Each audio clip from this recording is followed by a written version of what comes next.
right? Prior to the fact that I was saying that they was traveling out of state to find people for that, the reason why is because I got the city on lock out here. And every time they try to get other people involved, them niggas get the fucking stuffing beat out of them because they're sitting there trying to set me up. Everybody in this city fuck with me. When I sit there saying I got this city on lock, I do. And I say I got the city on lock because it's true. It's to the point that when motherfuckers come across somebody that's sitting there trying to set me up type shit, niggas getting their asses whooped. You know what I'm saying? And that's what motherfuckers is seeing all the time. And that's why these niggas are leaving the city. Now, the one place that they traveled to tonight was New Jersey. I don't know why, but I think they hacked somebody's shit, grabbed their IP, found out where these motherfuckers were, and then went to New Jersey. Out of all places, is like, New Jersey, nigga? Like, I was just playing with somebody from that area. That's why I'm like, what the fuck? But, anyways, just be cautious. And, when you say that you know me, be careful who you saying you know me to. Not all of them niggas can be trusted. And if they're leaving here to go over there to try to find people, to come over here to try to set me up, think about that. It's because they're getting the shit beat out of them every time they over here looking for problems. Because one thing they're not going to tell you is that these motherfuckers are looking for the problems. And when I tell you they're looking for the problems, I'll go on days, weeks, minding my business, just not even worrying about niggas, just playing and promoting my shit, right? And these niggas will try to pop up when niggas not even talking about these niggas, when motherfuckers ain't even thinking about these niggas. They'll pop up then trying to talk mad shit. But the thing that they don't understand is every time they try to do all that talking shit, I'm getting motherfuckers asking me like, yo, you want me to shoot this nigga? Because they're literally, every time these niggas cut the corner, every time these niggas spin a block, every time these niggas ride up the street, they got a shot on these niggas. Every time. And they're good with sniper rifles. They can shoot from 100 yards. So imagine how far that is. And imagine how much of a shot they could get. And how many times they could have taken these niggas out. And the only reason they didn't is because I told them not to. But the only reason I told them not to is because, think about it. When this nigga jumped me, he jumped me and he said,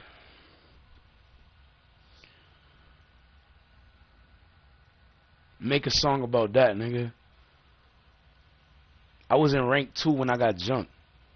I was still getting played in the radio in Las Vegas when all of this shit happened.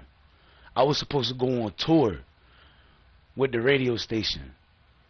And because them niggas injured me, because this nigga almost fractured my fucking ribs, I needed to perform, and I couldn't perform at the level I was supposed to.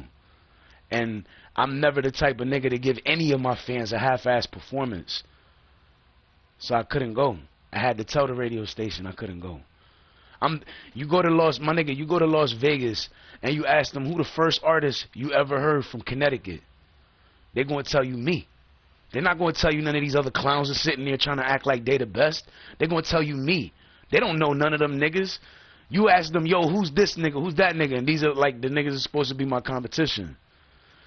They're going to tell you, nigga, I don't know who the fuck that is, but you tell me dub.ar, I know who the fuck that is. That's the truth. You know what I'm saying? A lot of these niggas can't handle the truth. Some these niggas, yo, these niggas do the most for attention.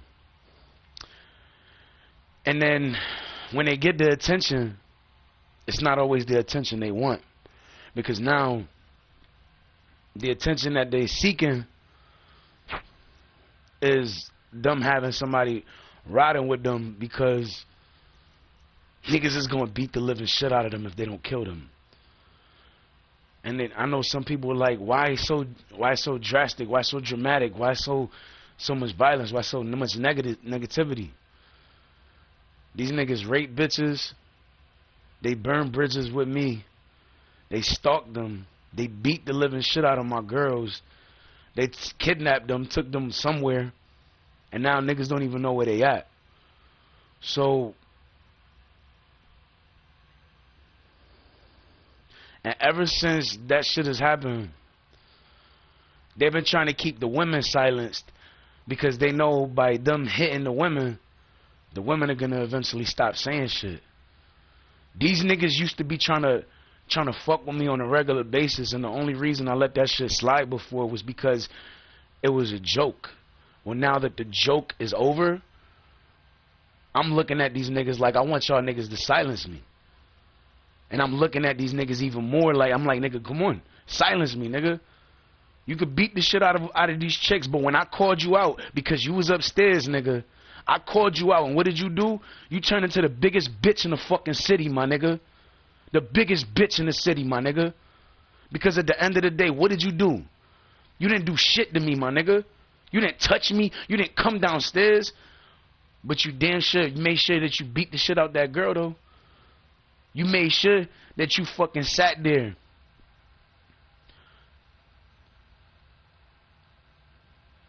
and then raped her and then apologized to her the next day after all that shit happened. Even after you hit him, maybe like 30 minutes later, you were trying to apologize. And in reality, you couldn't. And, well, I mean, you did try to apologize, but she wasn't trying to hear that shit. And the thing is, the fact that you couldn't take no for an answer shows a bunch of things. The first thing that it shows is that, nigga, you got no fucking game. Because first of all, if you had game, you wouldn't be stressing a bitch saying no to you. Because you would have said, alright, fuck you then, bitch, like a real nigga would have. A real nigga would have been trying to spit game, and then she would have been like, I got a man, and then he would have been like, oh, I ain't trying to talk to you, man, I'm trying to talk to you. And then she would have said some other shit that was like, nah, I'm sorry, I just can't. And then he's going to be like, fuck you, bitch. And then he's going to go about his business. Because that's usually what a real nigga do. A real nigga just be like, oh, fuck you, bitch, and then just go about his business and then go holler at another chick. Niggas that got game. You know what I'm saying? And then you got a bunch of, when you come across a bunch of niggas trying to beat the shit out of a chick to make her do whatever they say, you can't beat the shit out of me and tell me what to do. And the thing is, they thought I was scared of them. All four of them. No. What's sad is that I knew y'all niggas over 15 years. I knew 40, 20 years. Shit, fuck knowing 40 for 20 years. I was fucking with 40 for 20 years. I was, that little crew he had tattooed on his wrist, I was in that shit, nigga. That was before he joined Latin Kings. And so niggas got a good understanding of this shit. Before he joined the Latin Kings, nigga, they asked me and him to join. I respectfully declined because I was already in the crew that was tattooed on his arm. It was for life, but if I ever wanted to leave, he told me I could leave. I stood with that nigga by his side, even when we had our differences and we had our arguments and shit. We still came back. We were still rocking with each other over the years. And then this year, I asked him about a chick. He said, nah, I don't know who that is. Like a week or two later, I find him chasing after my chicks. Trying to get her on dust, trying to put her on mad shit. Trying to have her around and shit all the damn time. Not trying to have her around, trying to be around her all the damn time. And then he told niggas what was going. He told niggas some shit about a chick. They didn't say whose chick. He didn't say where. He didn't say whose house. You know what I'm saying? And what I found weird was that my chick ended up upstairs, and then I'm sitting there talking to her, and then I take a nap. I get up, shit, all hell broke loose after that. When I say all hell broke loose, there's so much shit. Like, if I was to get into details about everything, nigga, I'll be talking for a good 2 hours. Motherfuckers try to shoot at me and my son. Niggas try to run me over with a truck. Niggas try to set me up with a plug that I didn't even owe money to just because he gave me something on credit one time. And it was an AFI. It was a $40 AFI. That shit was terrible. The AFI, that shit was terrible. Then I came back the next day because I told him I'll come back Thursday. I ended up getting my money the very next day. I came to see him the next day, paid him. After that, came through again, and I was like, yo, let me get an ounce. And then after that, I bought 2 more AFIs. Then I went to another plug, bought another AFI over there. Every fucking person I bought weed from, the shit was terrible. The people I've been getting weed from recently, the shit's been decent. I'm used to smoking gas. I don't like smoking bullshit. 9 times out of 10, I might not even buy it if it's bullshit. All bullshit aside. Aside from all of that, niggas try to set me up with a plug that I did owe money to. And you know what's crazy? Nigga, that was actually the person that shot at me and my son. Then I went to go see him. Yeah, I went to go see him. And after I went to see him, I threw some more shit on the tab. If I was really trying to play him, instead of paying his ass, I would have said, fuck that shit. I paid the tab. Threw more shit on a new tab. It's not a lot. A couple things. But still.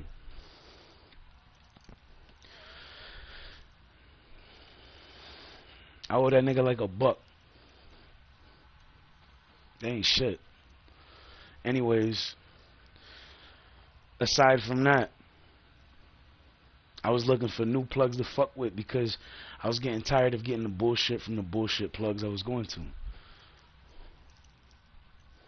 So it's like yo, if you providing horrible weed, you might as well just quit the drug game because you're never gonna make no bread. You want to be one of those niggas that's making money. Start providing quality fucking weed, and you'll start seeing quality money. You start seeing fresh dollar bills instead of wrinkled up a whole bunch of singles, wrinkled up singles and 5s and 10s and shit. You know what I'm saying? Another thing aside from that,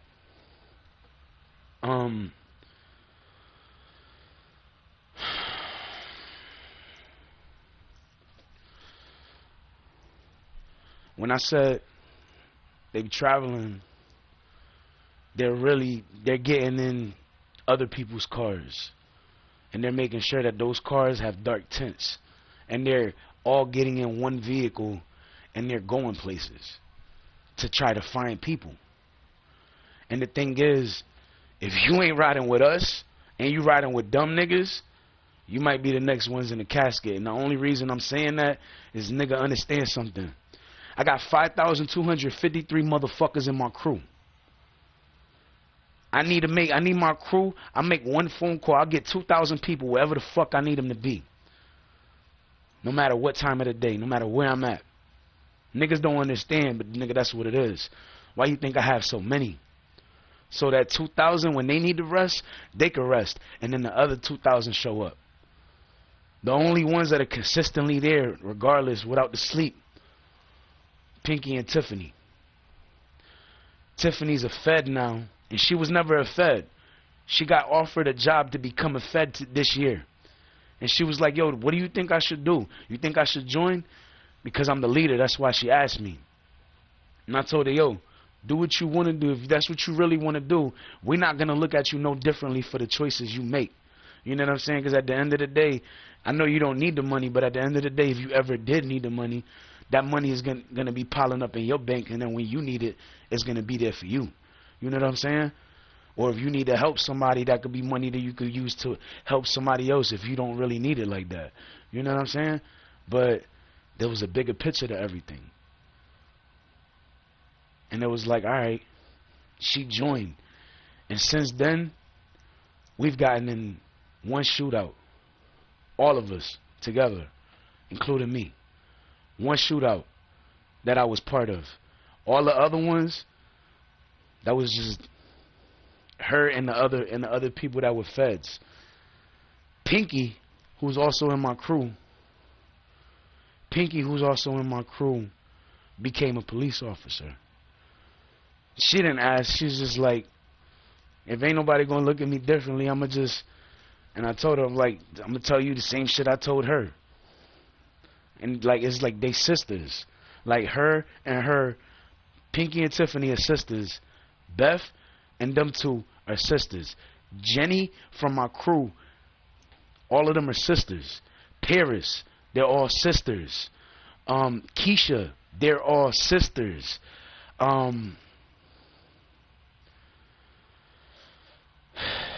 Becky, BB, all sisters. There's a reason why I have those females and I talk about them a lot, because they're the generals of my crew. They don't play no games. I got mad bitches in my crew.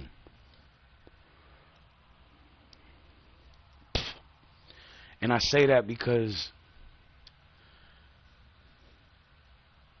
I'm a dude. When I was single, I was flirting with the chicks, but I never took it past that because they were talking to people at the time. So I'm like, all right, cool. And then like that shit didn't bother me. Niggas try to make people block me. I'm getting people to unblock me. People that had me blocked. You know what I'm saying?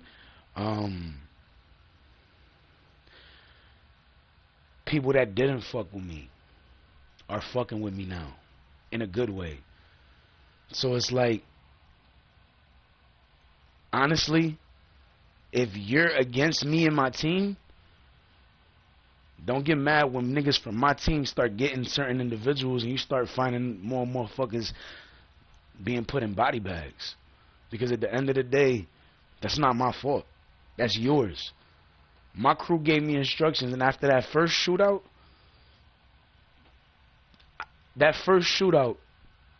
was the shootout that Paris got shot at. And when Paris got shot, we didn't hear from Paris for a couple weeks. We didn't know what happened to Paris. We later found out that she got shot, but she's good. She was just recovering. And she was avoiding everybody because she didn't know who to trust. And then she realized what was going on because they reminded her of some things that she forgot about. And everything was not golden, not perfect, but everything was where it should have been. And the thing is, the chicks that were worried about Paris, they finally got in touch with her, so they found out what was going on and why she disappeared like that on all of us. Because it was unexpected that she just disappeared like that on us. And because she disappeared like that, everybody's been on their toes and everybody's been cautious. And since that first shootout, there's been over 13 other shootouts. I haven't been part of those. After that first one, and whatever, Paris getting shot and shit, Tiffany told me that this was before Pinky became a cop. Tiffany told me, she was like, yo, make sure you stay focused on the music and you guard your focus. I know you be seeing all of those fucking shits on Instagram, those little videos where they be talking about you gotta guard your focus and all of that shit, and they was telling me the same shit. They're like, yo, just pay attention to what they telling you. Guard your focus, but keep your head in the music. Don't stop doing what you're doing. And I was like, alright, I'll do that. They're like, don't worry about shit. I'm like, yo, but you know, this nigga been like rolling up on me, like trying to start some shit, right? And they're like, yo, don't worry about that. We're gonna take care of that nigga. I'm like, yo, you sure? I'm like, yo, this nigga's, you know. And she's like, I'm not scared of that nigga. I laid out niggas bigger than him. That's what Tiffany told me. Pinky, that bitch is just crazy. That bitch, yo, she actually did it. She did it one time. She finally, it wasn't the niggas that she wanted to do it to, but she finally chopped somebody's dick off and put that shit in the blender. I was like, yo, you fucking crazy, you lying. You really did that shit? And she was like, no, I really did. She was like, yo, I finally did it, and you know what? I can't wait to fucking see these niggas because them niggas wanted to be raping the first lady and doing all of the shit that they was doing to all the other girls that you was with too. I'm gonna get a big blender for this motherfucker. And after we put that shit in the blender the first time, I'm gonna put that shit in there again. I'm like, yo, you fucking crazy. She's like, I don't play that shit. I don't fuck around about my family. She considers us family. And the thing that a lot of motherfuckers don't understand about BTTM, they not my family. But being family, shit, blood wouldn't make us any more closer. You know what I'm saying? That's what I'm trying to say. Blood wouldn't make us more closer because we're already like family. You know what I'm saying? We look out for each other. My crew has been around for 13 years. I made my crew in 2009 when I left to Virginia. So imagine how many other people out of state I really have. Nigga, I got Virginia on my back, my nigga.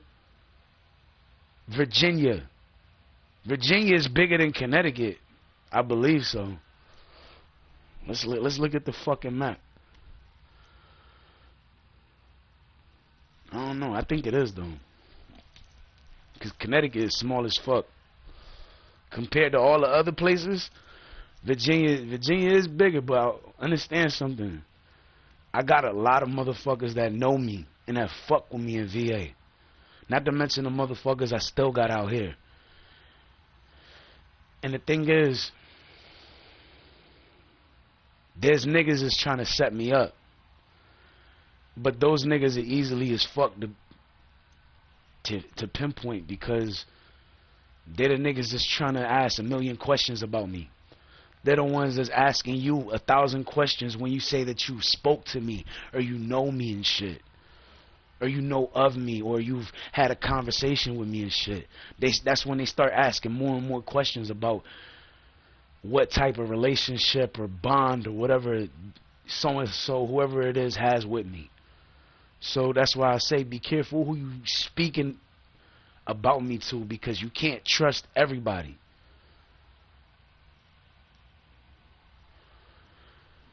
And these niggas, because it started to get to the point that all of these niggas was getting their asses whooped because of what was going on, that's why they started getting in different vehicles and traveling out of state to try to grab people and bring them over here to try to start shit over here.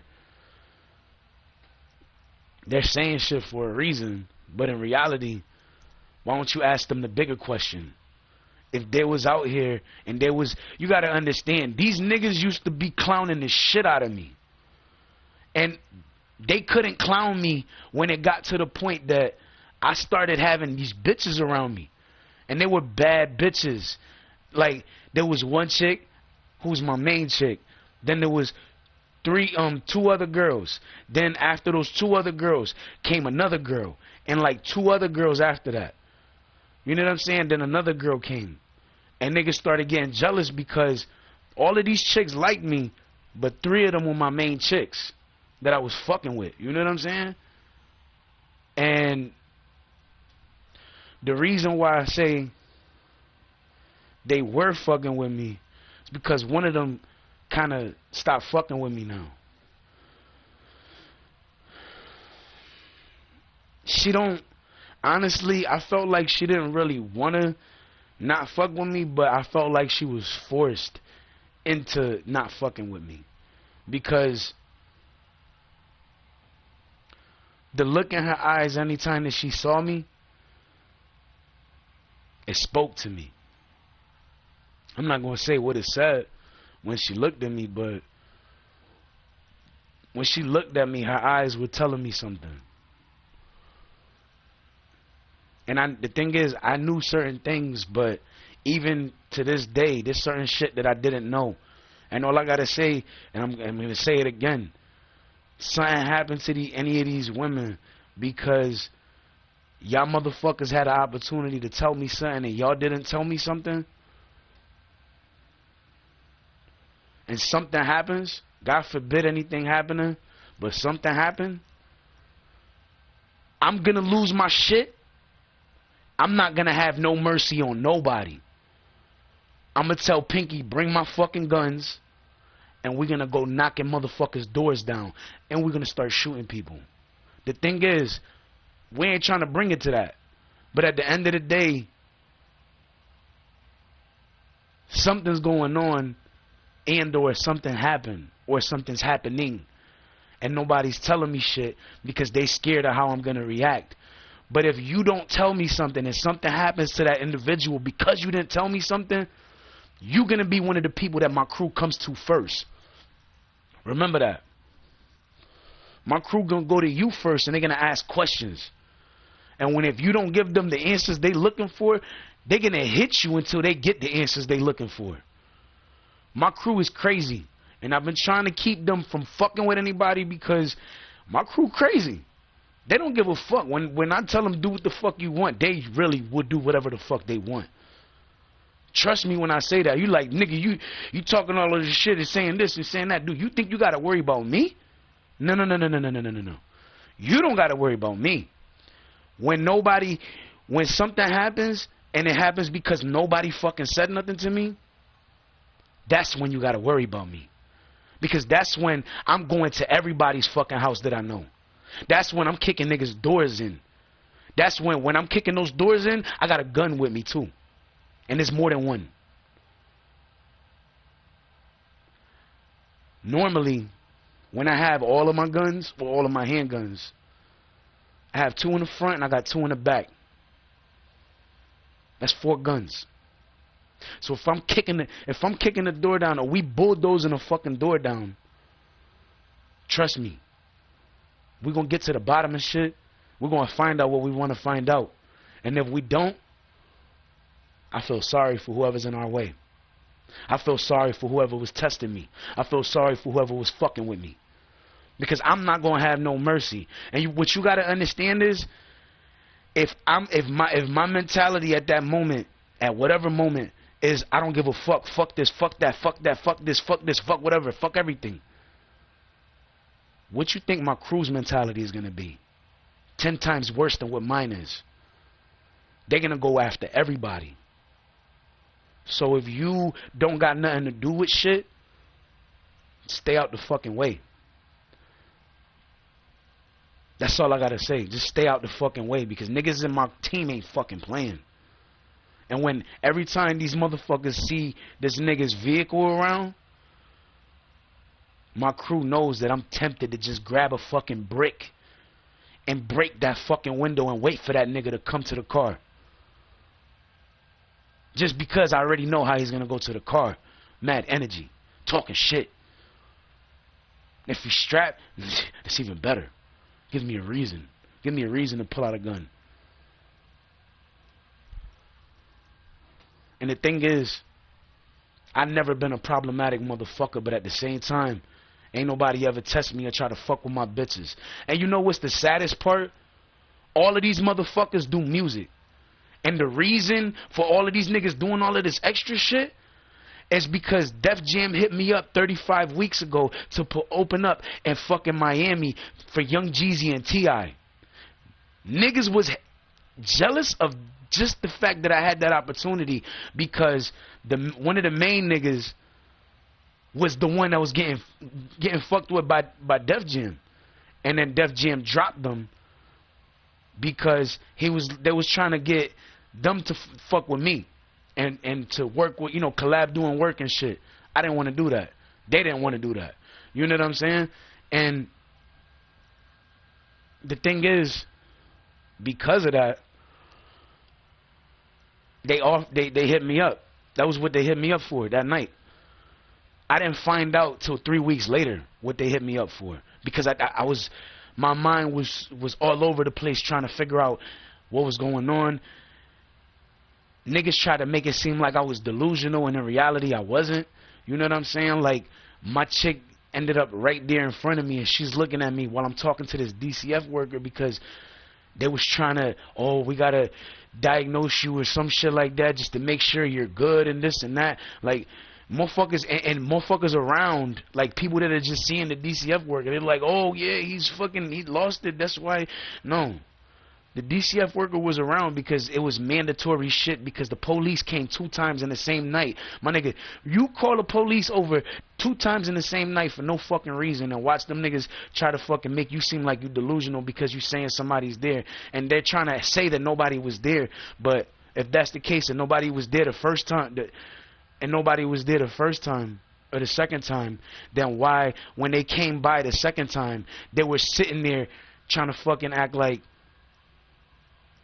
they were sitting there trying to act like nobody was there, and people were watching, people were paying attention, people were recording shit.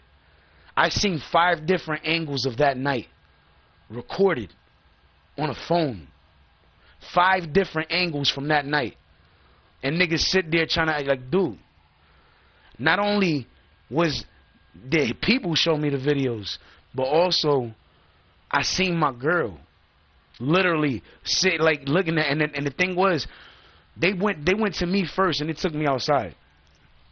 He was like, all right. Then, like, it was like they kept trying to get me to go with them somewhere. And the thing is, if I would have went with them somewhere, that nigga would have tried to arrest me that night.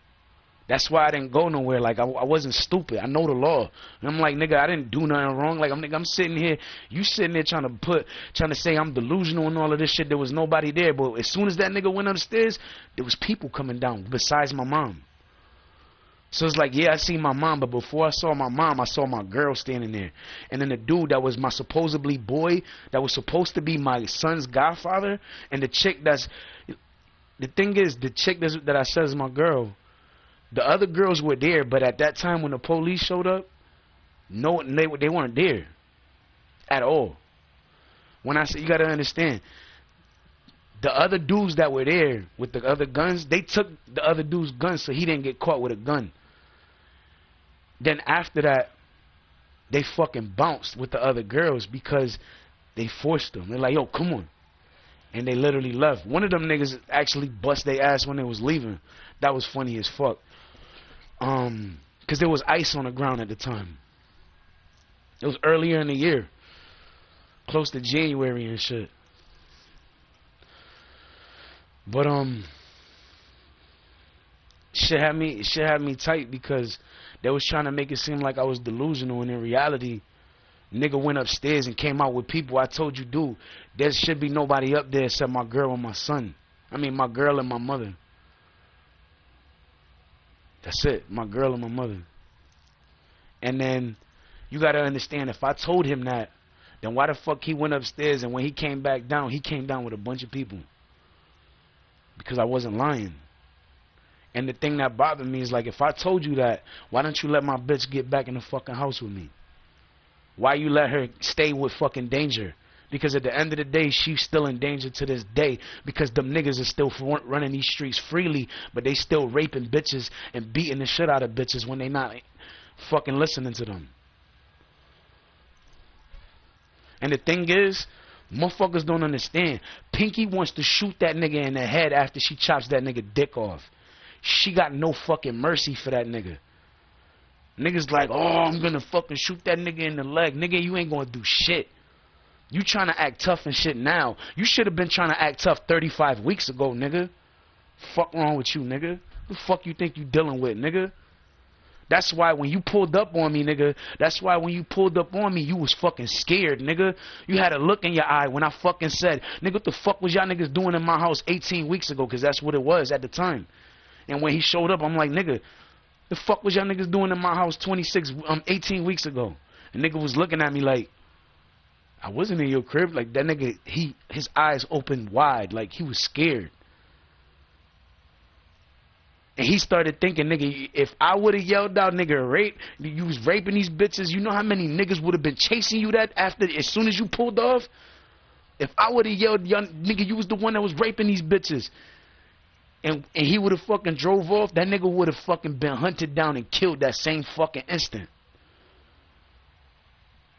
Because you gotta remember, like, some motherfuckers don't know because they weren't around, but when this nigga pulled up, he pulled up, and when he hopped out, started walking towards me, stopped for a second, turned back around, walked back to the door, fucking opened the door, put something down on the seat, twisted it a little bit, and then after that, closed the door, and then turned back around, and then walked straight to my fucking front gate.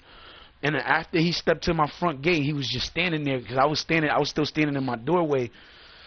He was like, nigga, ain't nobody fucking scared of you, you a bitch.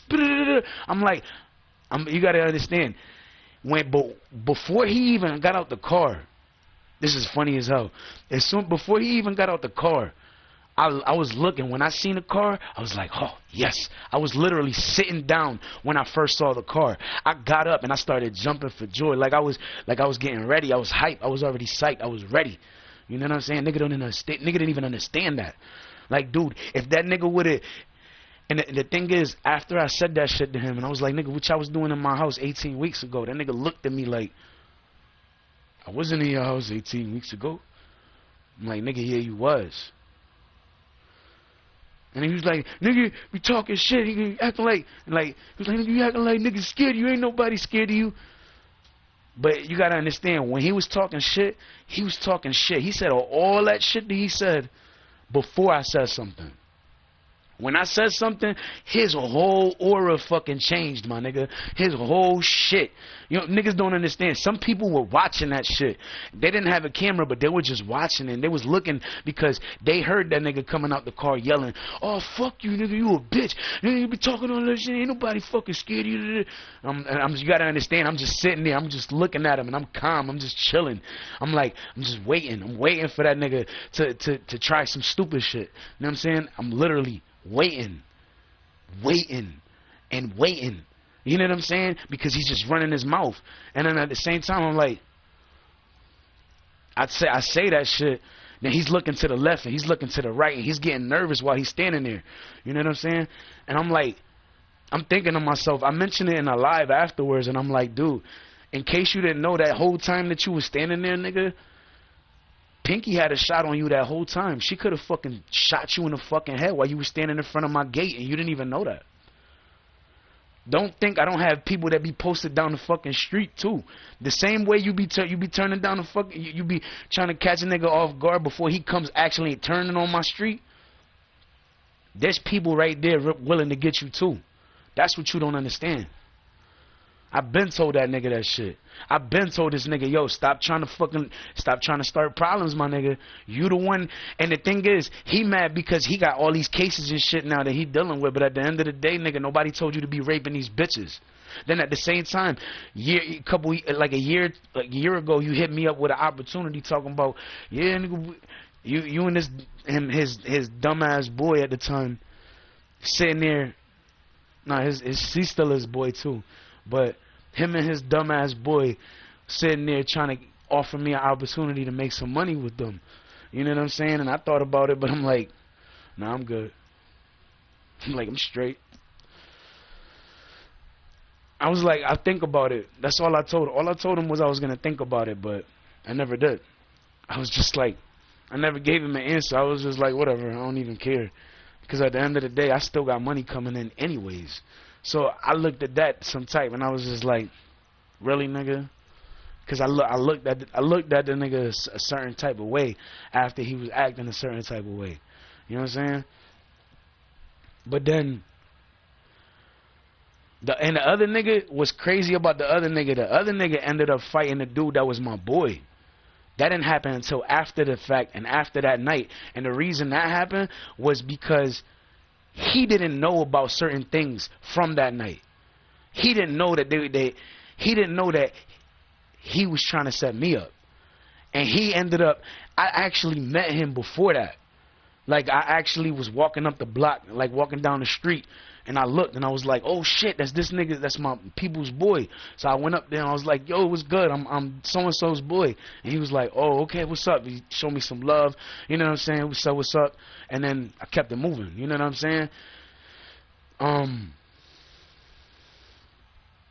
After that, but honestly, that's the reason he knew who I was. Because the thing is, if I would have never went up to him that time, he would have never known who I was. Shit probably would have got a lot even more serious than what it was that night, because he wouldn't have known who I was. So he would have been like, oh, what up, nigga? And I would have been like, nigga, I'm his boy. And you got to understand, the dude that was my boy, me and him started something before the dude and the dude that he got in a fight with. The dude that was my boy and the dude that he got in a fight with. That was all in it together in the fucking plan to set me up. This shit crazy. This shit, niggas don't understand. This shit gets deep, nigga. Like, this shit gets deep, nigga. Like, it really do. Like, there's a lot more shit that I'm not even gonna get to talk about. But I feel like I gotta say certain things. And but yeah, when they hopping in these cars, they traveling out of state to try to find people. But the thing is, you can't really trust these niggas. And the reason why, like I was saying though, before I switched the subject, when these niggas started looking at shit, I mean, when this dude found out that I was when this dude found out that that's who I was, he was upset because he knew that I was his fan, because I literally addressed it to him when I met him for the first time in person. I was like, yo, I'm a fan. I'm this nigga's boy and da da da whatever. And he was like, oh, what up? And then he showed me love, and then but that's why he knew who I was. You know what I'm saying? And niggas started looking at that like, oh shit, hold on, that's who that was. That's why after that night, them two got in a fight with each other, because he didn't know about it. And if he would have told him everything, including who I was, and showed him the picture of me and everything, they would have been got in a fight before everything even happened. Nobody knew that though, but that's really what happened. That's really what it is. And the reason I say it would have happened differently if he would have said it to him, because he actually met me.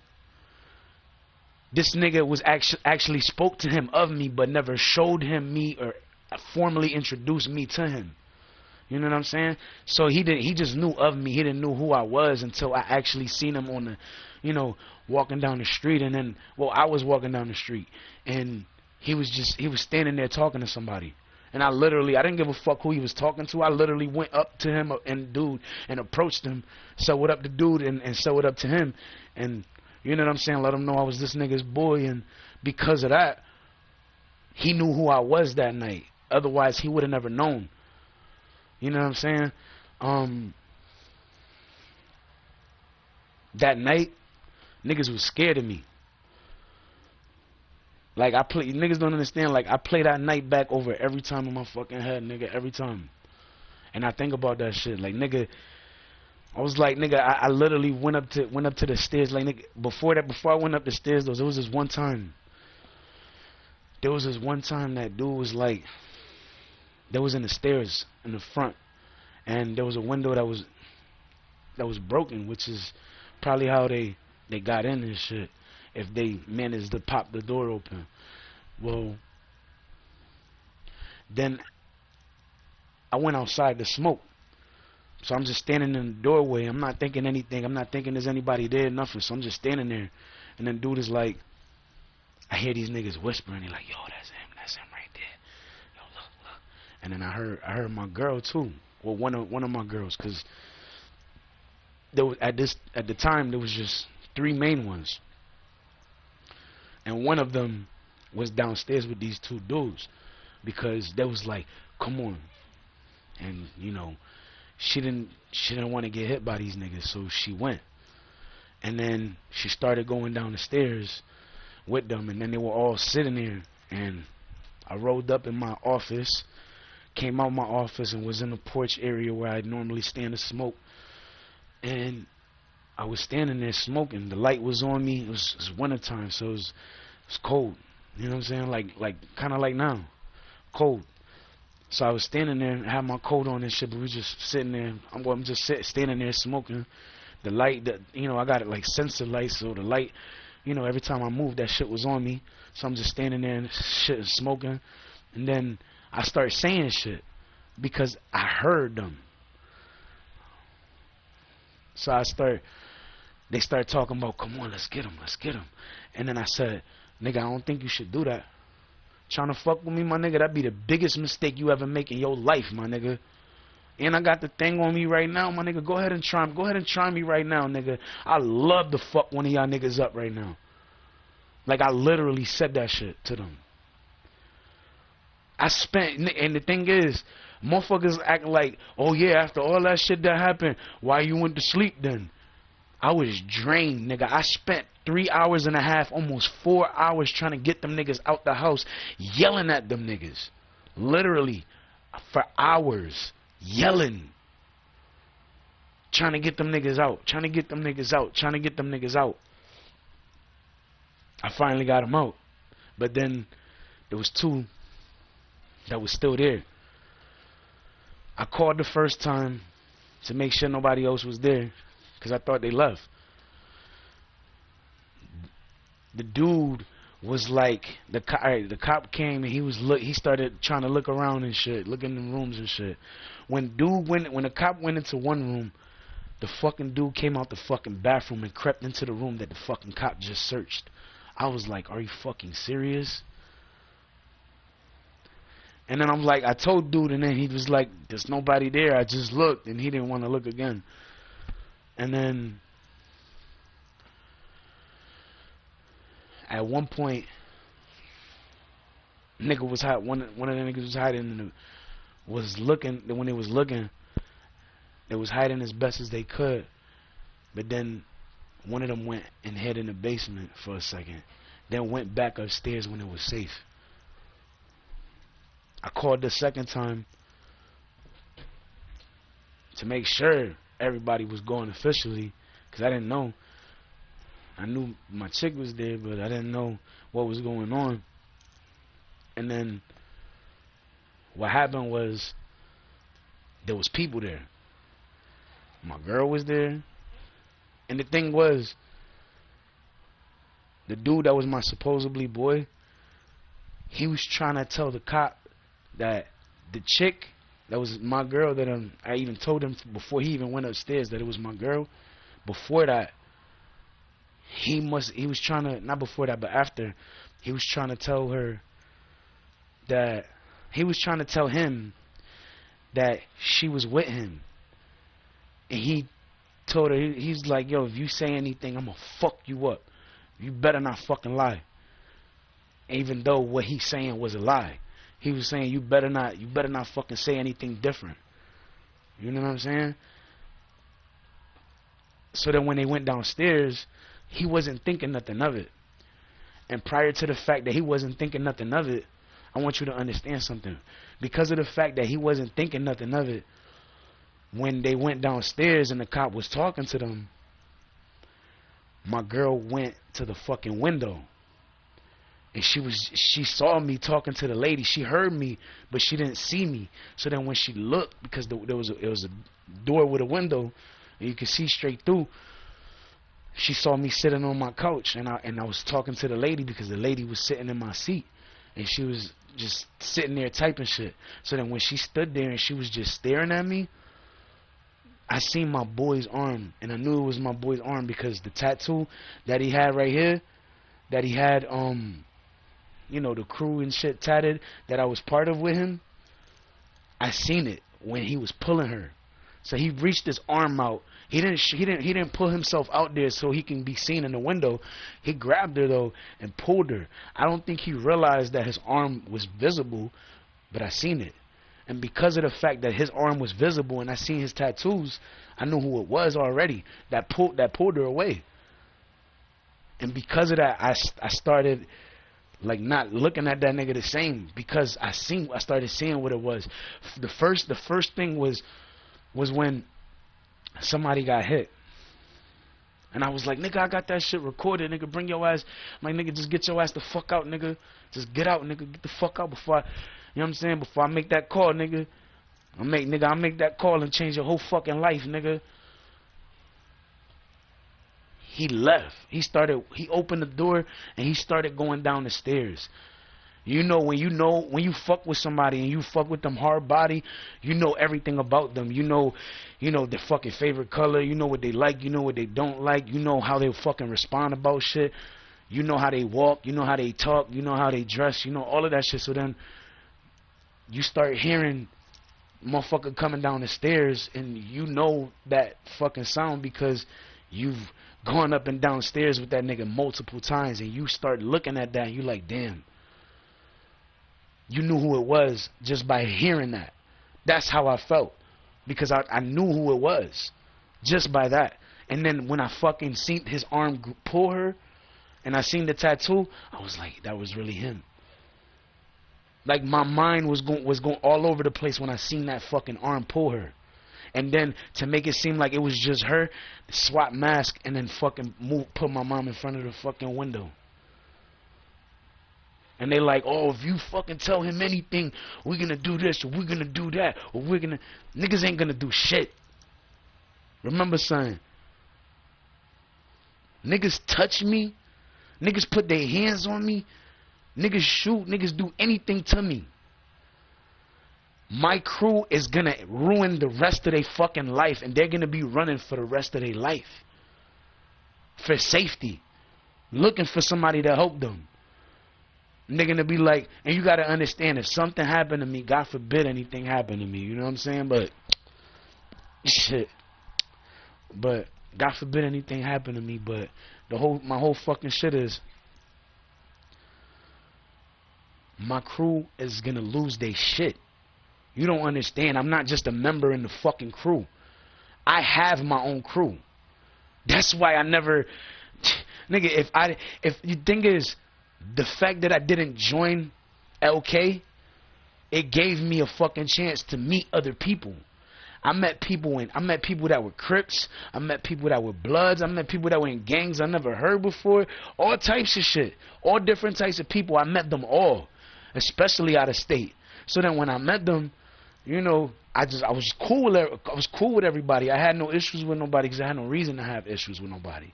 You know what I'm saying? Then I come back over here. I'm doing my thing. I'm trying to tell this dude it's supposed to be my day one. I'm like, yo, get on your shit, nigga. Get on your shit. You see me on my shit. You see me dropping new shit every day. I was dropping fucking hit records, dog, every day. I dropped one. I had days I was dropping 3 records every day. 3 records. And niggas was hating on me because everything that I was dropping and I was recording on, I had the rights for it. And niggas hated that shit. But so then, when I ended up getting on Spotify, nigga, I had so much music to fucking post. So I had to slow down what I was doing because not only was the process of putting my shit on Spotify with this team a little slower, but I had to slow myself down. But I picked my speed back up, but I had to slow down again too because I had other shit going on. I had other shit I had to do. You know what I'm saying?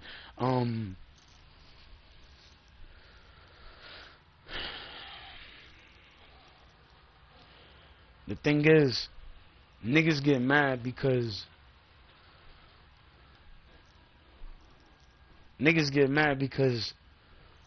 I was doing shit. And I was like working hard. And like the whole fucking time, since 2016, I was in rank 2. And niggas was hating on me. Niggas was doing everything to try to throw me off my shit. Even celebrities was trying to throw me off my shit. And Tory Lanez was one of them niggas trying to throw me off my shit. And he could not succeed. He was the first nigga talking about, oh, nigga, you probably a broke ass nigga. And I was like, nigga, I got more, nigga, I'm like, nigga, I got way more fucking money than you, nigga. Don't make me pull out my wallet, nigga. I'll crush you with that shit.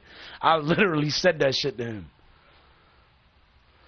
When that nigga had a live on IG and that live had 83.3 thousand people, I was part of that live. And he started, I remember towards the end, he was trying to ask people to fucking spit and shit or whatever, if anybody rapped and shit. And I was gonna fucking say something, but then as soon as I was about to, that nigga was like,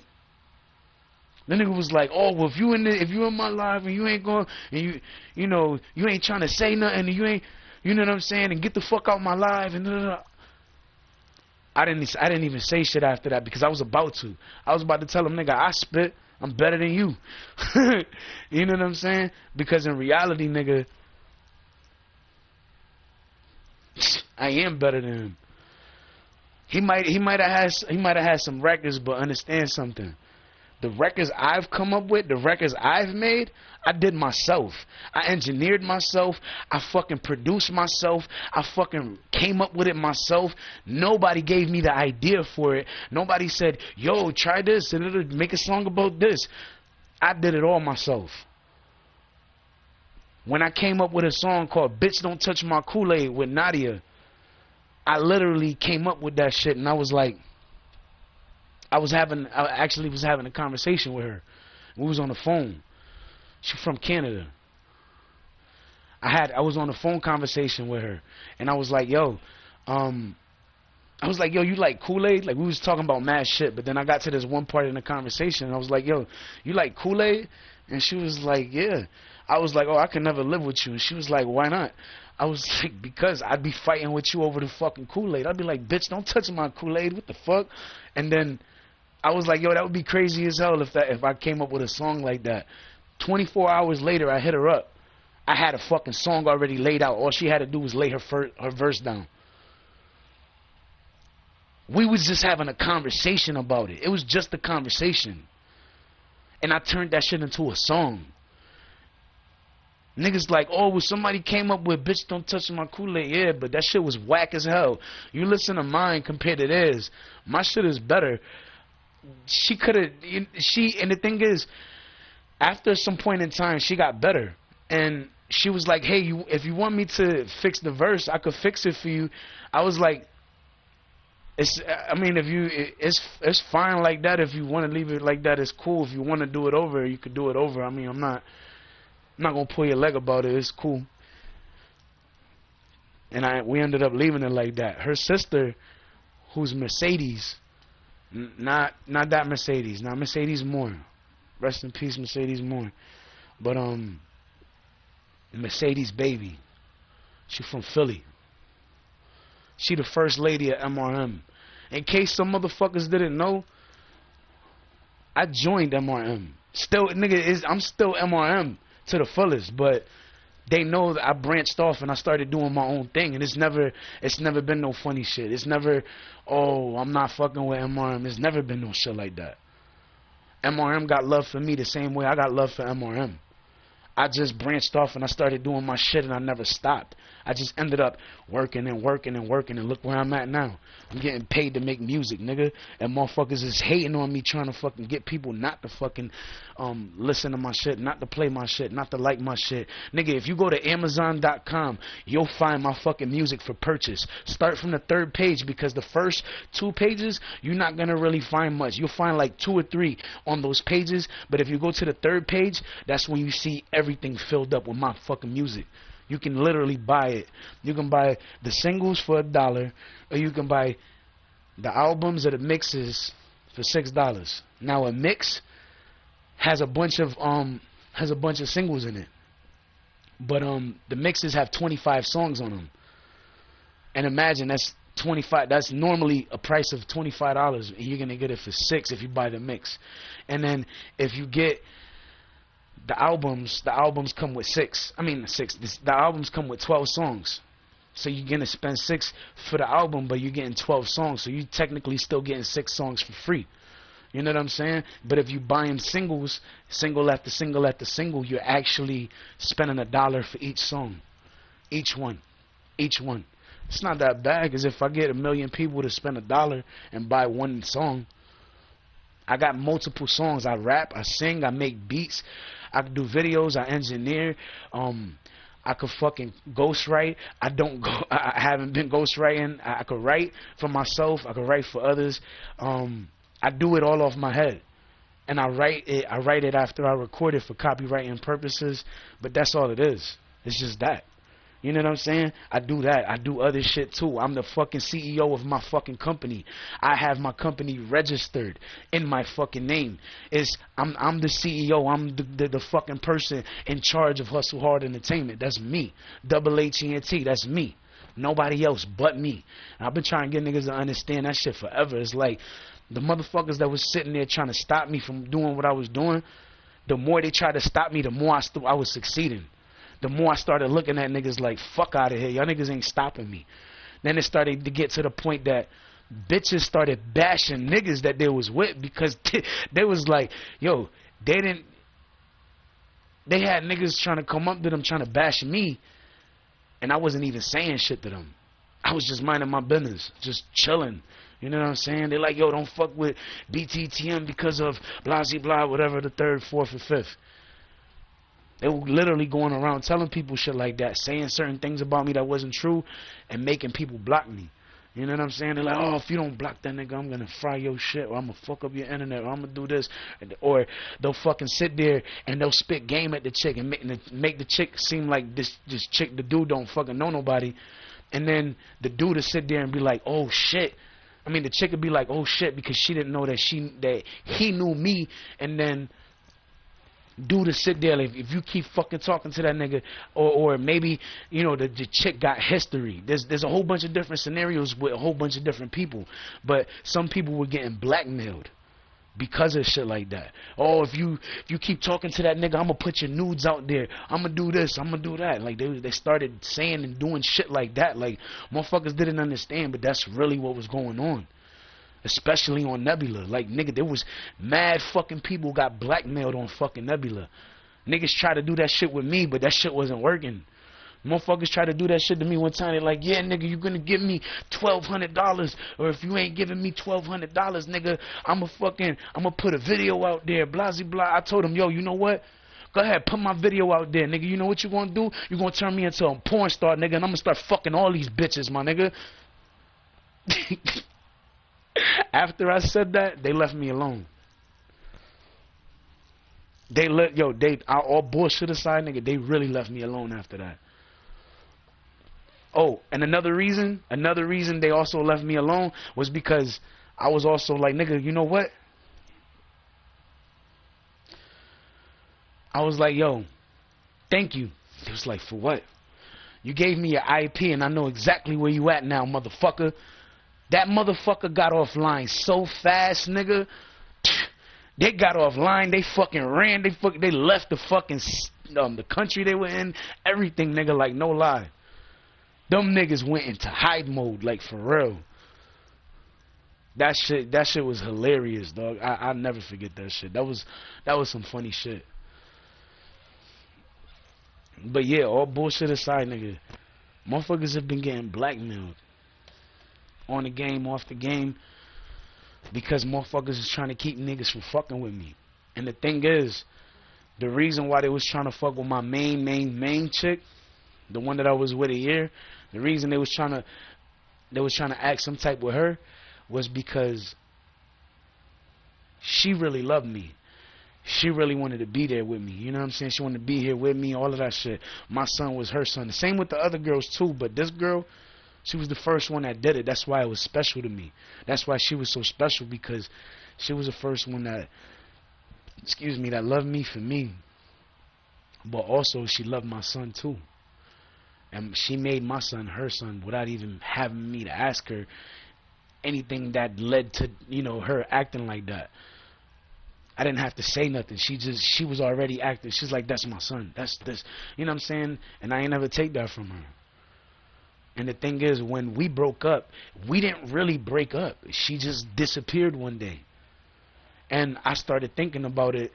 And I started thinking, what if the shit that was going on and the shit that happened 35 weeks ago, almost 36, what if that happened when we were together in a relationship, but it happened in a different location, in a different area, and I wasn't around?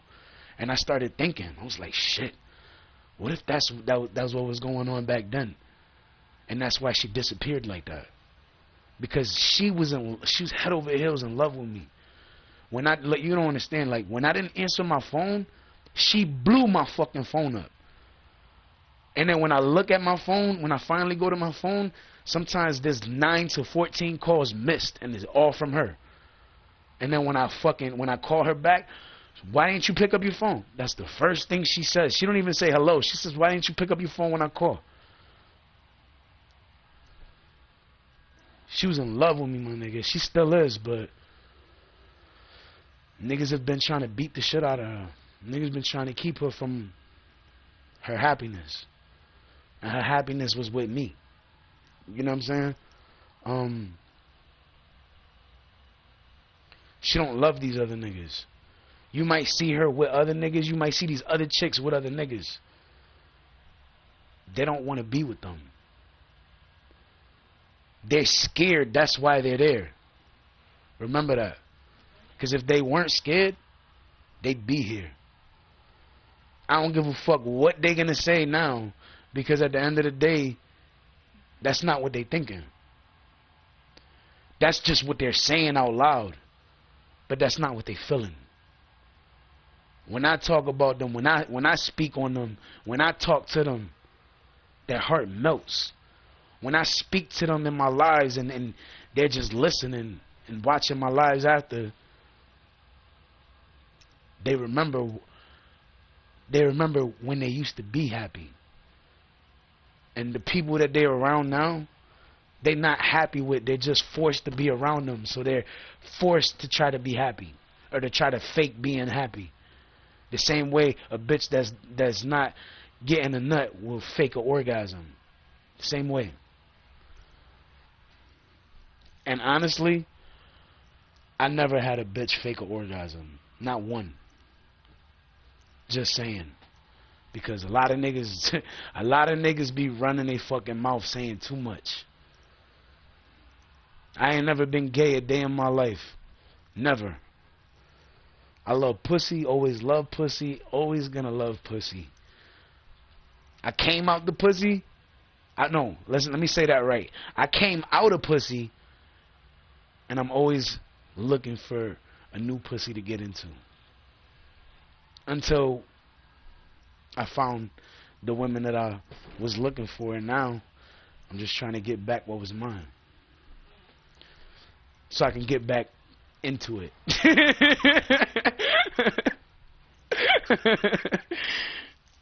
No, but for real, all bullshit aside.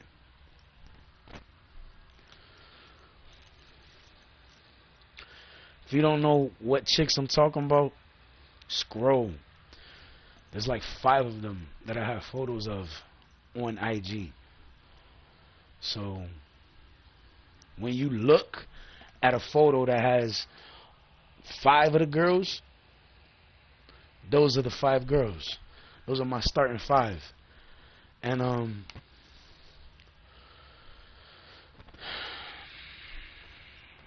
the ones that you see, when you see the ones that is just 3, those were the 3 that I was talking about. And my IG is the same shit as what you would search when you're looking up my music. Same name. My girls, though, they always love me, and they always gonna love me. But one thing I learned from all of this shit, not to think negatively so much, because it could be more to a story than what meets the eye. And I believe that, especially after finding out all the shit that I've found out, seeing the shit that I've seen, knowing the shit that I've known, seeing the niggas trying to say shit to me, but that shit didn't do them no good. Because the thing was, when last thing I left on, when I was talking about dude and him being in front of my crib, and when dude was in front of my crib, he said all that shit when he was walking up, but then after he said all that shit when he was walking up, he was like,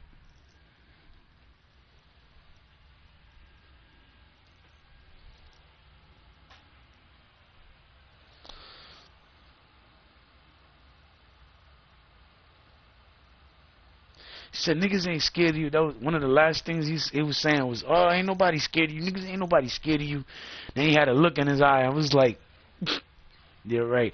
Oh, no, bullshit. That wasn't the last thing he said. The last thing he said was, oh, yeah, that's why I gave you 2 black eyes and some shit like that. And I looked at him with this look, and I was like, dude, you know that you only gave me 1 black eye, right? Then he was like, he started thinking about it, and then he said, nigga, ain't nobody scared of you. And then he was like, then he just walked to his car, hopped in, then turned, looked at me with a little dirty ass look, and then drove off. So technically, I haven't gotten touched, period, at all. And then the niggas like, oh, that's why you hiding. But the thing is, what I don't get is how a nigga can even say that I'm hiding if I'm never hiding. I'm just doing shit in my house. And then when I go out, but I'm doing circles. I'm going places. I'm going here. I'm going there. I'm like, hold on. Somebody think I'm gonna fucking just go? Nah, fuck that. I'm going somewhere else before I actually go back. And I fucking show whoever the fuck was watching me, look, like I'm going to the store right after. Niggas would be like, let's say I'm walking and I'm about to walk around the block or some shit, right? I'm about to walk down the block to go to my crib. I'll start walking down, but then I'll stop. And people, let's say somebody was looking at me, and they'll see that I stopped. And they're like, that nigga just stopped. I wonder what he stopped for. Then I turned around. They're probably like, oh, yeah, he's probably just going back now. He's probably just trying to hurry up and get back. So I literally, as soon as I felt like somebody was thinking some shit like that, I literally stopped everything I was doing, turned around, took my ass to the fucking store, wasted mad time in the fucking store while I'm in, because nigga, if I'm in the store, you know where I'm at. No excuse. So then I'm in the store and I'm just in there and I'm getting shit. I'm grabbing shit, trying to get this, trying to get that, making sure I got what I want. Get it, pay for it, and I walk out the door. And then niggas see me with bags now walking out the door, walking towards my house. Niggas like, oh shit. I thought that nigga was going home already. The nigga went back. He went to the store and everything. Like, there's times that I go to the store, I come out and I know motherfuckers is watching, so I will go back. I'll be like, let me go back inside, or like, even if I'm just walking somewhere, I'm like, hold on, I start walking, I'm like, fuck it, I'm gonna just go back, so I'll walk back. You know what I'm saying? Like, niggas see me all around. Like, it's like there's no reason for motherfuckers to act like, oh, we don't see that nigga. That nigga be hiding. Like, dude, you can't sit there telling anybody I'm hiding if I'm never hiding. Just like he was going around telling motherfuckers, oh yeah, that nigga snitched this nigga snitched that nigga a rat. And I looked at that nigga, I looked at that shit and I was like, nigga, first of all, how you gonna call me a rat? If I was a rat, then when niggas told me your government name, and it was a cop that told me your government name, and it was like, that's the nigga that jumped you, right? I was like, nah, I don't know who that is. The nigga that jumped me, I just know him by face. I don't know his name. That's not his name though. That's somebody else. I literally said that to them, and what's fucked up is that was my family member, and the only reason he was asking was because he wanted to check him, because the dude that was asking me was the cop, but the dude that he was asking for was his brother. Niggas didn't know that. That's why niggas don't understand. I knew the dude. I'm like, hold on, I know this dude from somewhere. That's why I didn't hit him. I'm like, yo, first of all, I'm not gonna fucking jump this nigga. That's the first thing. That's some bitch nigga shit.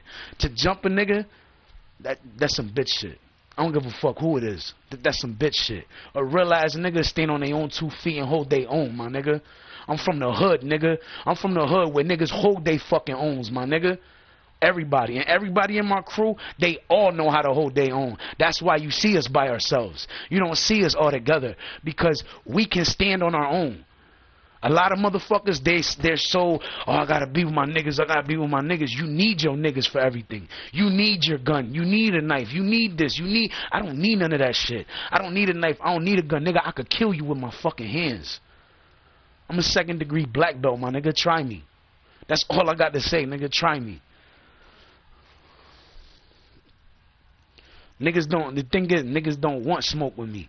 Niggas like, oh, niggas talk. They talk a good one. And you know why sometimes niggas talk a good one? Because they don't want motherfuckers to see exactly what it really is. They don't want to see how, they don't want nobody to see them, oh, the nigga's a bitch because of this and because of that, because he didn't do this, because he didn't.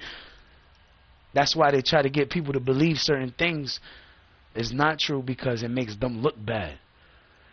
And my truth is the end of their life.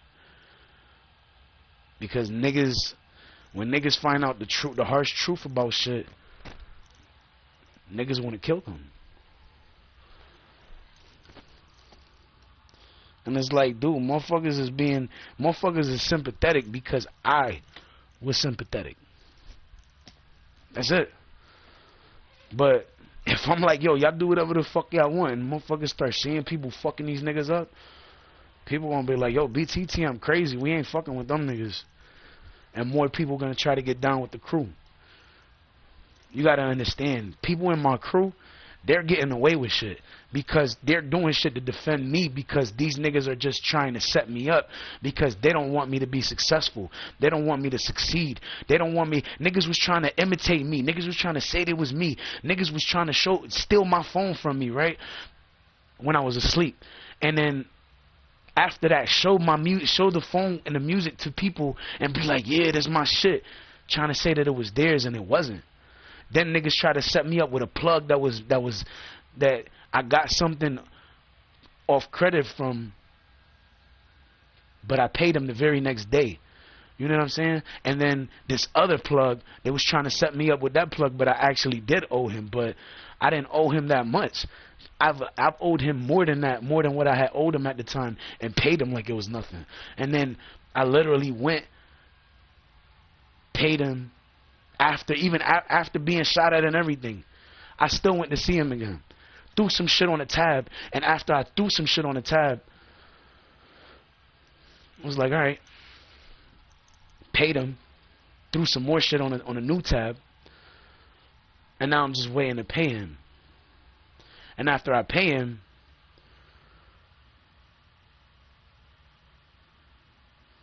I'm gonna just pay him and I'm gonna go about my business. I know he's gonna ask me like, yo, you need anything else? I'm gonna be like, I'm good right now. Because I already got new plugs that I'm getting shit from anyways. Well, I'm gonna get shit from anyways. It's just a matter of time. But I had 3 plugs. And every person I was getting shit from at the time had some garbage shit. Literally some garbage shit. And I'm the type of nigga, if I'm smoking something, nigga, it gotta be gas. You want me to spend my bread, you gotta understand that when I spend bread with niggas, I'm not saying, yo, throw this on the tab for me, da-da-da-da, whatever. I'm saying, nigga, give me what the fuck I'm asking for. I grab it, smell it, I like it, I'm like, yo, here. And I give him the bread right then and there. I'm giving him the cash in hand. There was very few people I was getting credit from. And the only reason would be because, nigga, I ran through my shit and I got bills to pay too. Nigga, I gotta pay my bills, nigga. I'm not one of these niggas that don't pay their fucking bills, nigga. I pay my bills.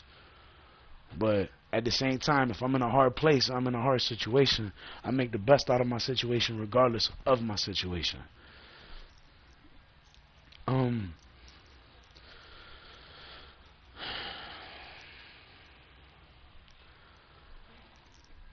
When I sit there and I'm just like trying to break certain things down to motherfuckers, is because I need niggas to understand everything so they're not confused by lies that niggas is going to tell them, because niggas is going to try to tell them lies, and it got to the point where niggas started trying to be creative about the lies that they telling people. So the lies that they're saying started to seem believable, but compare that to the actual truth, there's a difference. The shit that they saying in them lies, they can't prove nothing that they talking about. Everything that I'm talking about in a live, no matter what I'm talking about, no matter how severe of whatever I'm talking about, I could prove that shit. Not to mention that it was already proof enough when dude pulled up on me. He was like, "Oh, nigga, ain't nobody scared of you. You ain't shit. You ain't this. You ain't that." I wasn't showing it on the outside, but I was literally laughing at that nigga when he said that. But then when he said, "Nigga, this is why I gave you 2 black eyes," I was dying of laughter, and that's why I looked at him the way I did, and I was like, "Nigga, you know you only gave me 1, right?" And the only reason he gave me 1 was because he jumped me with somebody, because he came back another time by himself, and he didn't give me a scratch, he didn't give me a black and blue, nothing. So everything that he was saying was irrelevant. It didn't matter. And I reminded him on something that first day when he jumped me. I was like, "Nigga, remember something. When you hit me, you gave me a cheap you hit me with a cheap shot in my fucking face, nigga. And all you did was make my head turn, nigga. Remember that. When I was showing this nigga, I don't have what you thought I took from you." I kept telling that nigga, I'm like, "Nigga, I didn't take nothing from you," because he thought I did, because I was one of the last other niggas in his car. I got in his car for like 2 minutes. We spoke. I got out. That was it. He left where he went. The person that he went to see was the person that fucking took his shit. That's the person that took his shit. And he sat there trying to blame me for it the whole time, because the person that he needed to address that shit to, he was probably scared to fucking address that shit to. All bullshit aside. And the reason I say that, because nigga, is the truth. Why would you approach somebody that didn't have nothing to do with the situation? I'm sitting there showing you, "Yo, nigga, I don't have it. I'm like, "Look, nigga, look." And then the whole time, this nigga's hitting me left and right with his hands, right? And I'm showing him while he's hitting me. I'm like, "Nigga, look." I'm like, "Nigga, I didn't take anything." I'm like, then I ended up getting up, because I ended up on the floor somehow. But then after that, I got up, and then I walked into the middle of the street. And I'm like, "Nigga, I don't know what the fuck." I'm like, "Nigga, wherever you went, that's probably where it's at. I don't have what you talking about." And I just walked by him. But then after that, I told him in the live, I was like, "Nigga, remember when I stood in the street after I was sitting there trying to explain shit to you?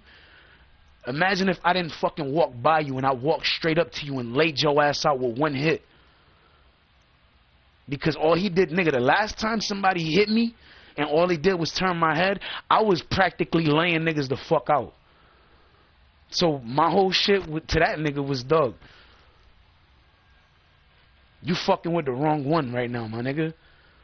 And I've always told niggas, I'm like, "Dude, I could be your best friend, or I can be your worst enemy, my nigga. You decide."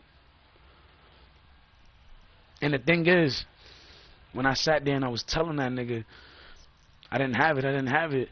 I didn't know that when you sitting there and you emptying out your pockets and somebody's looking for something that's them thinking, they'll start thinking that you took it just because you emptying out your pockets. And I didn't know that it meant, I didn't know when somebody's missing something and you emptying out your pockets and shit, it means like, nigga, somebody thinks you stole something. Oh, I mean, that it means that motherfuckers know you for taking shit, and you know what I'm saying, I probably took it. Because the whole time I sat there and I told dude, I'm like, "Nigga, I even said it afterwards. I'm like, "Nigga, I didn't even know that." Because if I would have known that me emptying out my pockets while you looking for that shit means, oh, I'm known for taking shit, and I'm just saying I didn't take it, but I probably did. Like, nigga, if I would have known that, first of all, I would have never emptied out my pockets. Secondly, you would have never hit me that many times, because I would have eventually just hit you and laid your ass out. And I want you to understand something. As tough as you be acting, if I would have hit you with one fucking hit and laid your ass out, you really think Joel would have tried to fucking jump me with you? He would have been shocked at the fact that I just laid your ass out with one hit. Remember that, nigga. That nigga was already scared because when I was, nigga, that night 35 weeks ago, that nigga was petrified, and he was the one that was holding on the gun in front of the door. Well, not in front. He was literally behind the door, and the door was in front of him.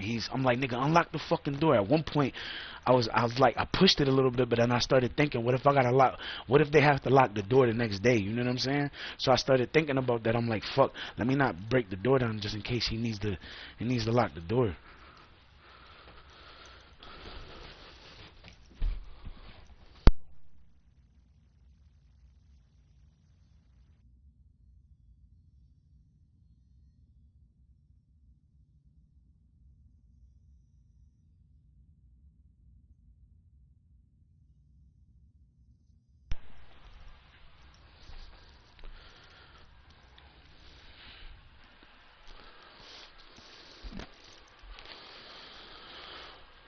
Shit, yo, I gotta fucking piss.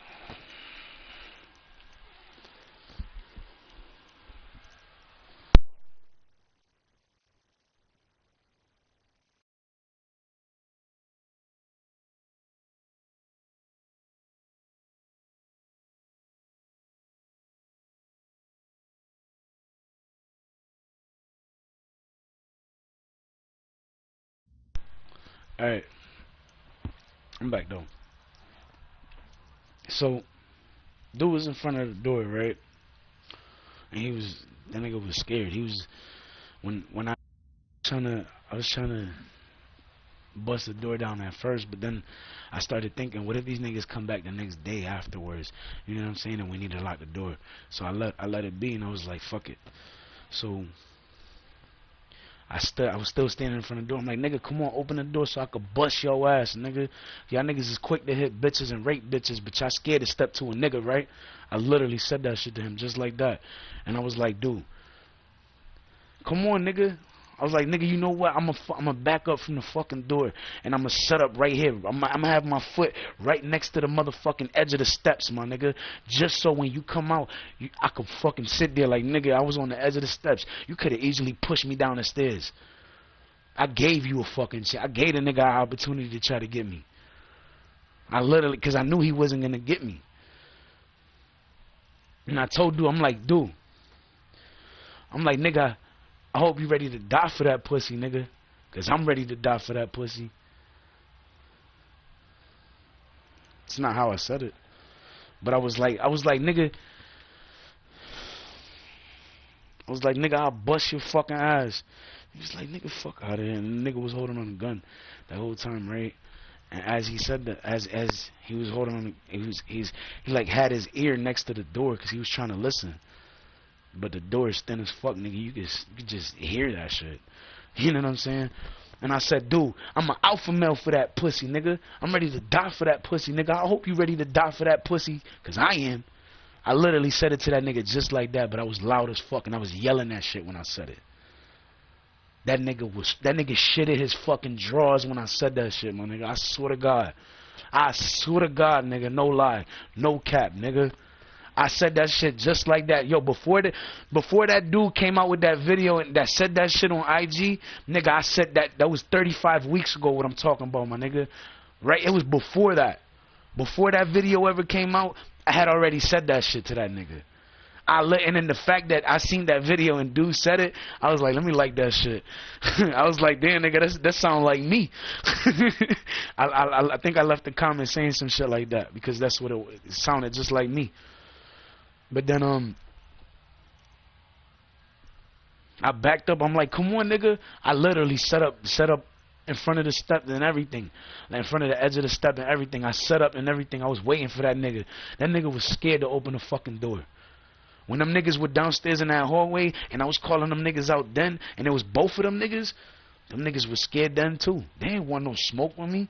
They ain't want no problems. Like, yo, when niggas didn't understand, they was like, oh, it had to be something in the weed. It had to be this. It had to be that. Motherfuckers made me take a toxology fucking test just to fucking prove that there was nothing else in my fucking weed but weed, nigga. And that's all it was. Toxology report came back and it was nothing but weed. So niggas was looking stupid because niggas like, oh, he did this, he had to do something else. Nigga, I never did nothing else. Don't ever disrespect me by talking about I did this or I did that. Nigga, I ain't never done nothing but weed, nigga. That's all I ever did. Did I ever try something? I tried dust one time, and I was with 40 and a couple other people that we was with at the time, and I never do that shit again because I didn't like the effect from it. I didn't like what the thing that I'm gonna tell you what I didn't like, so you know why I didn't like it. What I didn't like was sitting there, and as you sitting there, you start feeling the high, but then you start saying shit that you normally wouldn't never say to nobody. Like literally, like I spoke on something that was personal and like a big issue, and it was the only reason it came out my mouth was because it was on my mind. But the thing is, I never liked the fact that it made me do that. So I just never did it again. You know what I'm saying? Like, and the only reason I tried it was because I asked this nigga. I was like, yo, what the fuck is that like? Like, I asked him what that shit was like. He's like, nigga, it's just, you know, you chill. You're just in chill mode. You know, it's just, it feels good. It's just fun, whatever the fuck he said. And I was like, all right, nigga. I was like, nigga, let me try it. So I tried it, and then after that, I never did it again. That one time is the only time I ever did it, and I only did it to try it. And after having, you know, just chilling and sitting in the car and just talking, and then all of a sudden, it made me say that I would never say that. But because what was going on, and then I was smoking that at that time, it made me say that. It made me say something that I would never fucking say. That's why I was like, nah, I'm good. Y'all want to do that? Y'all can do that. I'm good. Pass me the weed. That's why I'm all strictly weed, and that's why every time they niggas see me, I was always smoking weed. You never see me smoking no dust piece, nigga, never, because I never smoked no dust. I tried it one time, and that was just an experiment. I never want to do that shit again. Honestly, I regret doing it. I swear to God I do. I'll never do that shit again. Then I looked at niggas calling niggas dust bunnies and shit, and I was like, what? I was like, nigga, somebody call me a dust bunny, they gonna get fucked up because I don't do dust. Nigga, you know how stupid a motherfucker will look trying to call me a dust bunny? I'm like, dude, I don't even fucking do dust. I smoke weed. You could call me a pothead all you fucking want. I'll accept that 24/7 because that's what I do. I don't do nothing else. Anytime you see me, nigga, I've always just smoked weed. Anytime you saw me, I was smoking weed. I know what the smell of dust is, so when a motherfucker is smoking dust, I know what it smells like. It's embalming fluid. I know what the fuck it is. I seen it multiple times, nigga. Like, I don't fuck with it. I never liked it. In order for somebody to keep doing something or to be doing something like that, they gotta like the effect. I don't like it. I never liked it. I always liked weed, nigga. That's it. When I drink, I didn't even drink like that unless there was nothing. If I couldn't get high and I wanted to smoke and there was something to drink, I'll fucking drink. Why not? There's nothing else for me to do. I can't smoke, right? So fuck it. And that's what I would do.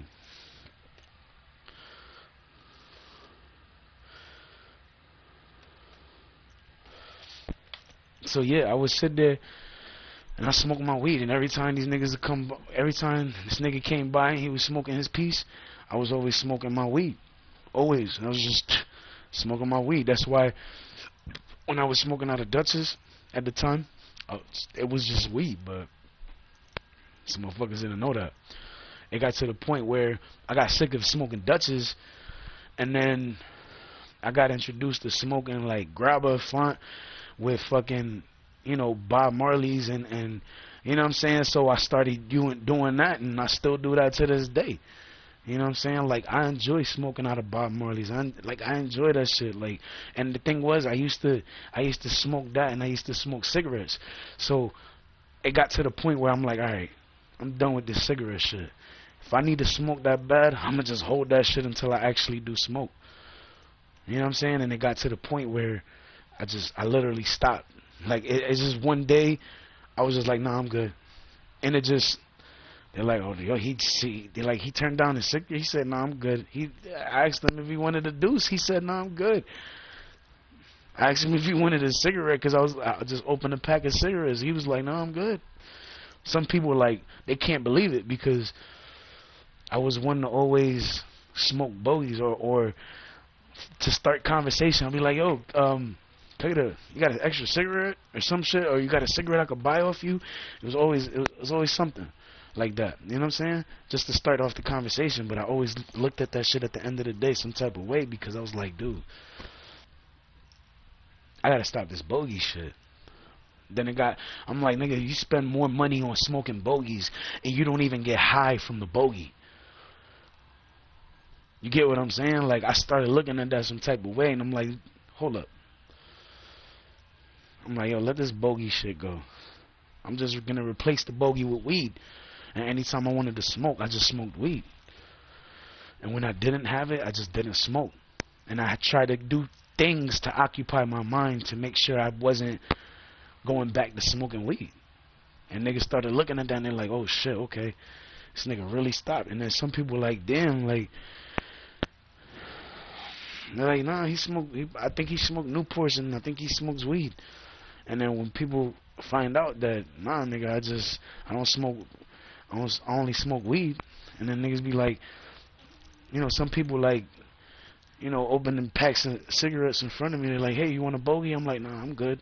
I literally stopped because smoking bogeys wasn't helping me. So I just let it go. And prior to the fact that I let it go, I just replaced it with weed. So anytime I needed to smoke, instead of having a cancer stick, I'd have a spliff.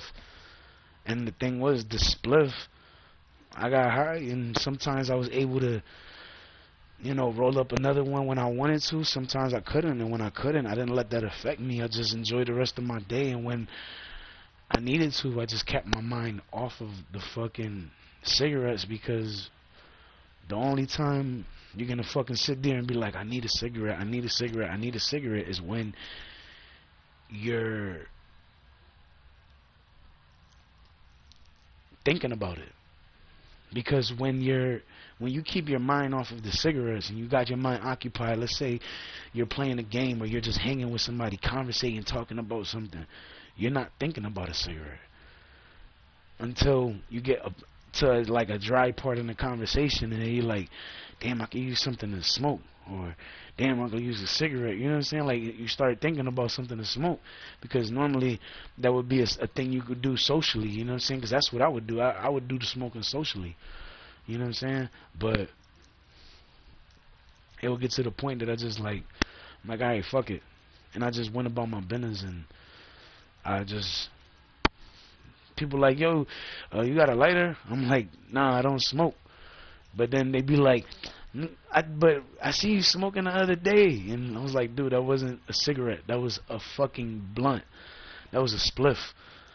You know what I'm saying? My spliffs, they white, but they're not cigarettes. I don't think some people knew that, but hey, that's what it was, and that's what it is.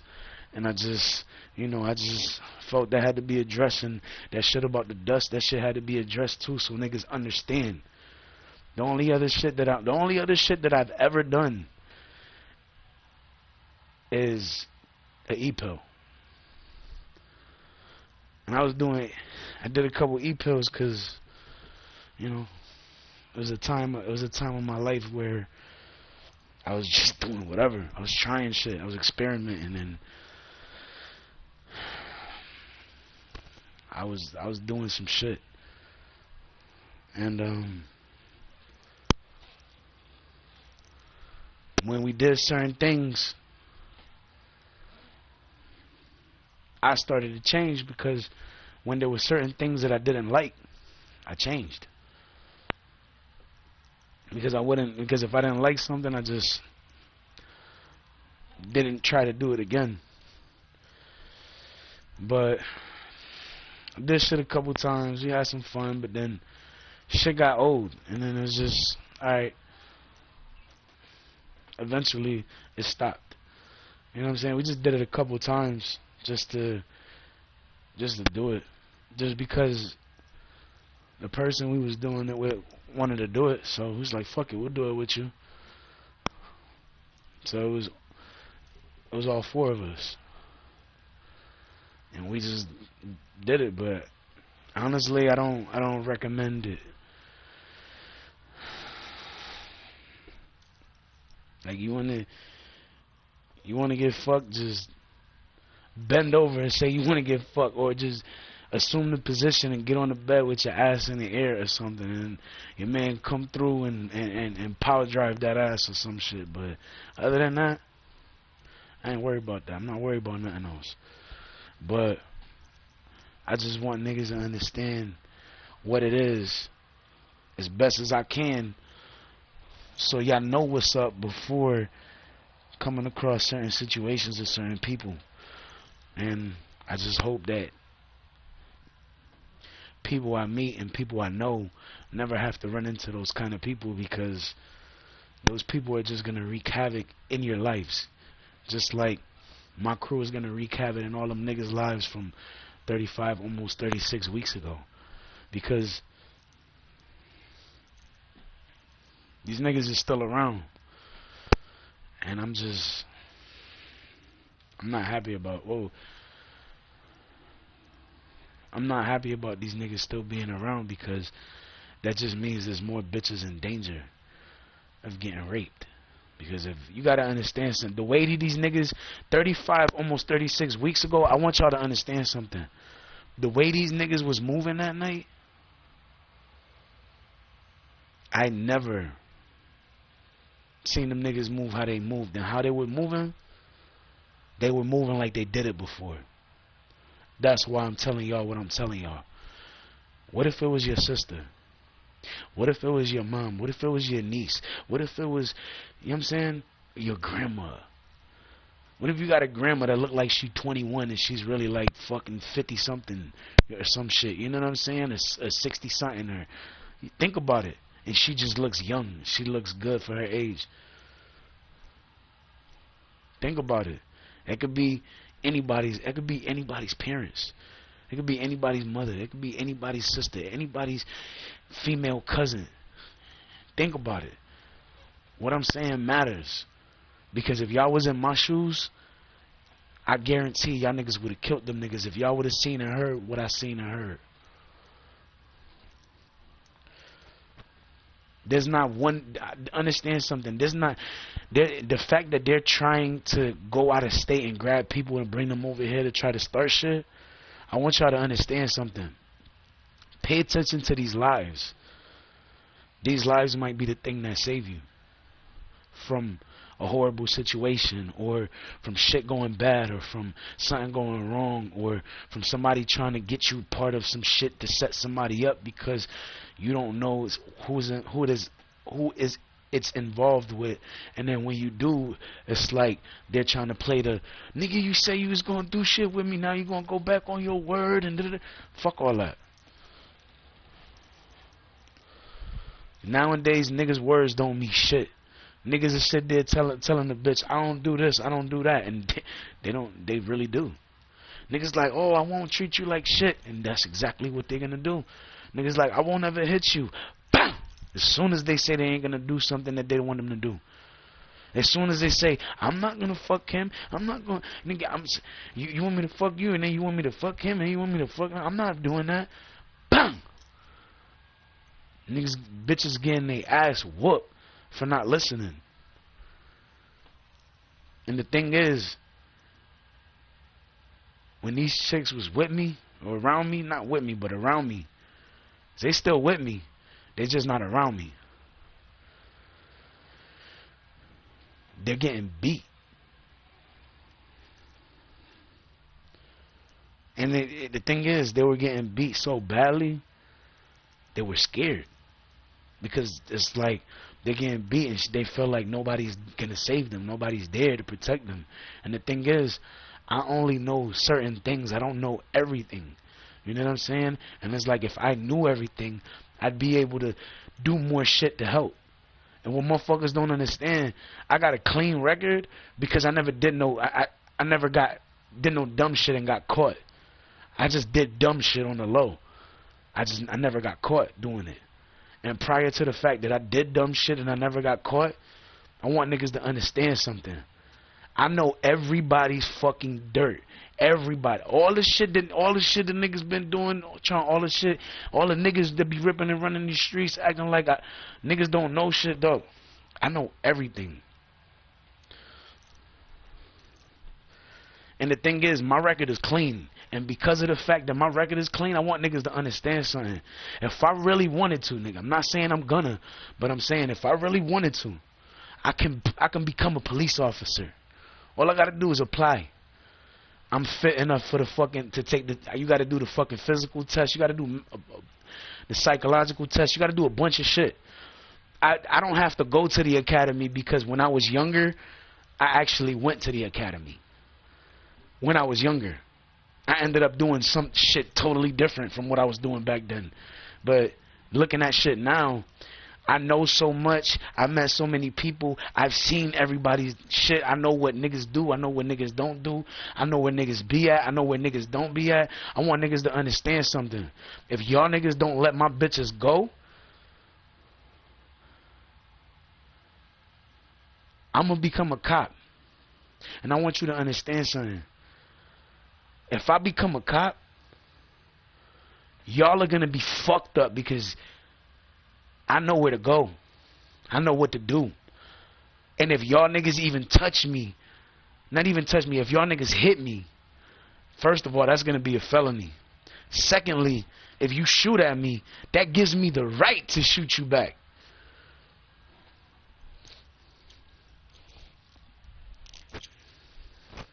And the thing is, niggas been trying to fuck with me for 35 weeks. When it was 18 weeks, nigga pulled up on me like he was gonna do something. Never did shit. Another time he pulled up on me with my son, when my son was with me and I was coming back home. He was like, oh, I'm gonna let you live cause you with your son. No, you're gonna let me live cause if you don't, Pinky's gonna shoot your ass from the top of that building. Or from the inside of the building. Or from the building over here, from the building over there. I'm not gonna tell you which building, but she's in the building and she had fucking shot that day because she was actually visiting somebody and she was in a different area. That night that I told that night from 35 weeks ago, almost 36, I could have called my crew. My crew was in the next street over. I could have easily called them, but I was like, nah, let me just do it this way. Because the thing is, if I would have called my crew and told them to come through that night, them niggas would be dead. All of them. You would not know shit of them niggas because they would be dead. Remember that. The only reason them niggas was still alive was because I gave a fuck enough to be like, nah, I want to make sure 40's gonna be there for his kid. And you know what's sad? After all that shit, I don't even think he even went to go see his kid. Which makes me think like, damn, like if that's what you doing, nigga, just take that nigga out. If he ain't even visiting his kid after all that shit, take that nigga out. And if the other niggas try to intervene, take them niggas out too. Because at the end of the day, what you think them niggas is doing? They sitting there plotting and scheming on what to do. I've caught them niggas plotting and scheming multiple times.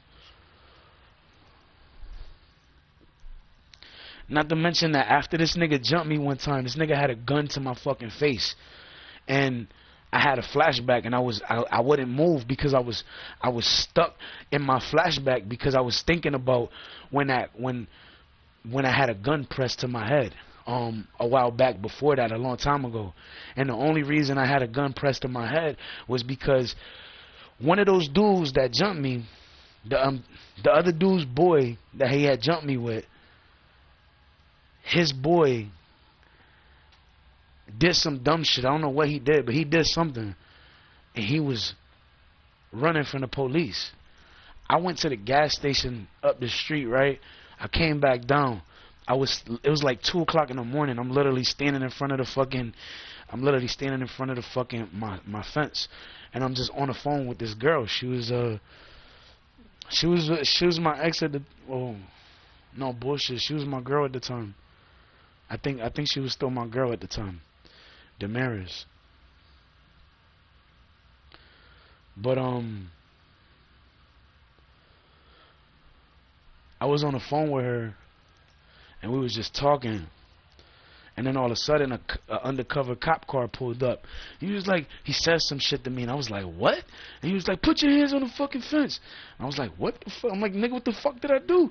He's like, shut up. And then right after he came, like 8 other cruisers fucking came and pulled up. They had fucking a big ass light flashing. They had mad fucking cars. And there was no fucking traffic, but then there was one car that drove by. And the fucking crazy shit was, I knew who was driving that car, because they used to live 2 houses over back in the days. And I was literally standing there like, you know what I'm saying? And then once they put the handcuffs on me, I'm like, dude, you already got me in handcuffs. Why you got the gun like pressed on my, like, he literally put me in handcuffs. And after they put me in handcuffs, he was like, I'm like, yo, what's going on? He's like, yo, shut the fuck up. He's like, yo, just shut the fuck up. Then I was looking, my phone was still off the hook. You know, like my phone was still open, like the car was still, you know, going. The cop looked at that. Well, one of the other cops looked at it, picked it up, hung it up, and then the other dude still had the gun pressed to my fucking head. And like they was waiting to hear something from I guess one of the people in charge at the time. And then they ended up getting a call on the radio saying, yo, we found him over here. And then they all just fucking left. And I was like, I'm like, that's it? They're like, yeah, that's it. I'm like, damn, y'all niggas couldn't even apologize for like falsely accusing me for something I didn't even fucking do, nigga. Like, I was traumatized by that shit. They just randomly ran up on me like that. And they had me in handcuffs, and then on top of having me in handcuffs, they literally pressed the fucking gun to my head, nigga. I was shook, nigga. Like, it was a fucking cop. It wasn't even one cop. It was like fucking, it was 8 cruisers, but there was like fucking probably like 10 cops there. You know what I'm saying? Like, and I'm just like, what the fuck? And I'm like confused because I'm trying to figure out what's going on. But then days later, I find out that it was his boy that was getting chased by the police, and that's he was the reason why they fucking had me hemmed up and shit for no fucking reason. I never seen that nigga again. That after I found out who it was, I never seen that dude again. Never. Like, nigga, I was traumatized. So then after I got jumped by this dude, it was just this dude though. Like, remember when I said he came by again and then all this other shit? That part, when he came by again by himself, that didn't happen yet. I had just gotten jumped. This is like 2 days after. Then I go to the back of somebody else's house. This is somebody else I knew. And he had a gun, but he wasn't, you know, he's not like that. He's cool. You know what I'm saying? And prior to the fact that dude was cool like that, the other dude, the one that did jump me, showed up. And then when he showed up, he grabbed that gun and he started playing around with it, but then he started aiming it at me. And when he was aiming it at me, you got to remember, it was 2 days before that he had just jumped me.